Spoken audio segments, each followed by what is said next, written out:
अध्यात्म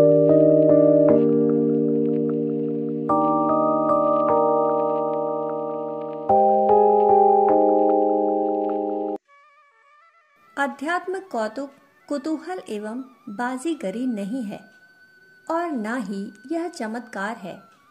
अध्यात्म वाग विलास का विषय भी नहीं है कि उसे आध्यात्मिक माना जाए, जो अध्यात्म विषय को कितने अलंकारिक ढंग से प्रस्तुत कर पाता है। इस दृष्टि से देखें तो एक प्रोफेसर अध्यात्म के बहुआयामी पक्षों को अत्यंत तर्क संगत ढंग से प्रस्तुत करता है, परंतु इस प्रस्तुतिकरण से वह आध्यात्मिक नहीं बन जाता। अध्यात्म गहन बोध एवं अनुभव का विषय है। यह ऐसा बोध है जिसे अनुभव द्वारा ही प्राप्त किया जाता है। जिसे अध्यात्म का अनुभव मिल जाता है वह तो बस मौन हो जाता है और उसके इस मौन में भी अध्यात्म ही अभिव्यक्त होता है। दुर्भाग्य से आज जिसको सामान्य व्यक्ति अध्यात्म समझता है वह अध्यात्म न होकर एक वैचारिक प्रवंचना मात्र है। ज्यादातर व्यक्ति लच्छेदार बातों को, ऊपरी दिखावे को या फिर हैरान कर देने वाले बाजीगरीपूर्ण क्रियाकलापों को अध्यात्म समझ लेते हैं, जबकि अध्यात्म के पथ का इस तरह के बाह्य दिखावेपूर्ण आचरण से दूर तक का भी संबंध नहीं है। अध्यात्म का पथ आत्म परिष्कार का पथ है और इसमें दूसरों का मनोरंजन करने वाले उथले प्रदर्शनों का कोई स्थान नहीं। चाहे दुर्गम स्थानों पर बसे आश्रम हो अथवा महानगरों में स्थापित मठ, दोनों ही जगह लोग इसी भ्रम के शिकार नजर आते हैं। यह सच है कि अध्यात्म को बाजीगरी एवं चमत्कार मानने समझने वालों में से कुछ लोग कुछ ऐसी सिद्धियां भी अर्जित कर लेते हैं जिन्हें अति मानवीय कहा जा सकता है, परंतु यदि सिद्धियां ही आत्म परिशोधन का परिचायक होती तो हम जादूगरों को एवं बाजीगरों को महर्षि अरविंद, महर्षि रमन एवं स्वामी विवेकानंद जैसी विभूतियों के समकक्ष रख रहे होते, जबकि ऐसा है नहीं। अध्यात्म का पथ बाहरी दिखावे का नहीं वरन आत्मिक संतुष्टि, आत्म परिष्कार, लोक मंगल एवं मानवीय चेतना के समग्र रूपांतरण का पथ है और जो ऐसा कर पाने में सक्षम हो पाते हैं वे ही आध्यात्मिक व्यक्तित्व कहला पाने के सच्चे अधिकारी हैं। प्रकृति के कतिपय तत्वों के साथ खिलवाड़ कर छोटी मोटी सिद्धि अर्जित कर पाने वाले लोग अन्य व्यक्तियों से धन एवं संपदा एकत्र कर लेते हैं और फिर इस संपदा का उपयोग वे निजी विलासिता की पूर्ति के लिए करते हैं। इस क्षेत्र में जो जितना चालाक एवं चतुर होता है वह उतना ही सफल कहलाता है, परंतु यह आडंबर स्वयं को आध्यात्मिक कहलाने वालों एवं उन्हें आध्यात्मिक समझने वालों दोनों के लिए भ्रांति और भ्रम का कारण बनता है। अध्यात्म के नाम पर यह पाखंड, आडंबर एवं प्रदर्शन तब तक है जब तक कि बोध नहीं। जब मनुष्य को बोध हो जाता है तो पल भर में धूप में पड़ी ओस की बूंदों के समान ये भ्रांतियां तिरोहित हो जाती हैं।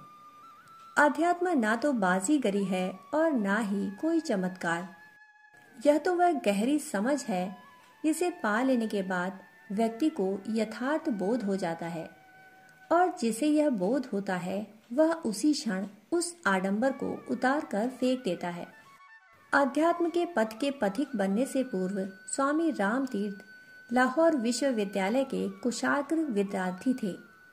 उस समय उनका नाम तीर्थराम हुआ करता था और उन्होंने सर्वोच्च अंकों के साथ डिग्री प्राप्त की थी, परंतु आत्मबोध होने के बाद वे लोक मंगल के उद्देश्य से जन जागरण की यात्रा पर निकल पड़े।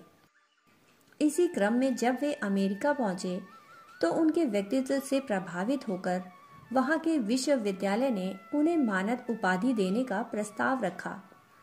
उनके इस प्रस्ताव पर स्वामी राम तीर्थ जोर से हंसे और बोले, मित्र, यदि तीर्थराम होता तो तुम्हारा यह प्रस्ताव स्वीकार कर लेता, क्योंकि उसे बोध नहीं था, पर तुम्हारे सामने राम तीर्थ बैठा है जिसे यह बोध हो गया है कि संसार में आत्मज्ञान ही एकमात्र उपाधि है और इसके अलावा सारी उपाधियां व्यर्थ हैं।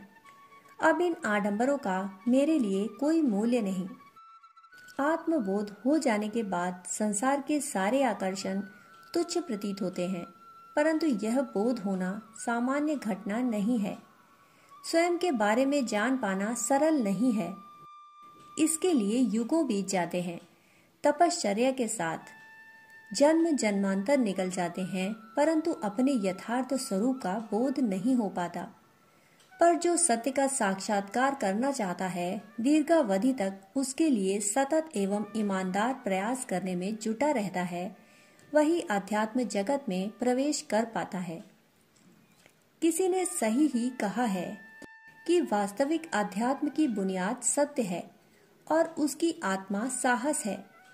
अध्यात्म टिकता है सत्य पर, अर्थात जो है, जो शाश्वत है, जो सनातन है, वही अध्यात्म को धारण कर सकता है। अतः आध्यात्मिक वही है जो सत्यान्वेषण में विश्वास एवं आस्था रखता है। इस सत्यान्वेषण के लिए वही आगे निकल पाता है, वही इसे पाने के लिए कदम बढ़ा सकता है, जिसके अंदर अपार बल एवं साहस होगा। जो सांसारिक लोभ, मोह एवं आकर्षण के बंधनों में बद्ध हो जाता है, जो क्षणिक लाभ के लिए शाश्वत को त्याग देता है, जो क्षण भंगुर जीवन को ही सर्वस्व मान लेता है, वह अध्यात्म के पथ का पथिक नहीं हो सकता। अध्यात्म के पथ का पथिक होने के लिए अपार साहस का होना आवश्यक है। अध्यात्म पलायनवादियों के लिए नहीं है। यह तो केवल उनके लिए है जो किन्हीं भी विपरीत एवं विकराल परिस्थितियों से जूझने में भरोसा रखते हैं और उसके परिणाम से भयाक्रांत नहीं होते। एक सच्चा बलिदानी ही एक सच्चा आध्यात्मिक हो सकता है, जो समझदारी एवं साहस के साथ किसी भी परिस्थिति का सामना करने का जज्बा रखता है, वही इस पथ पर आगे बढ़ पाता है। इस तरह अध्यात्म जादूगरी एवं बाजीगरी से दूर स्वयं के अंदर उतरने, झांकने एवं उसे परिष्कृत करने में जुटने का नाम है। अतः जो ऐसा कर सकता है, उसी के लिए यह पथ है, शेष के लिए यह नहीं है।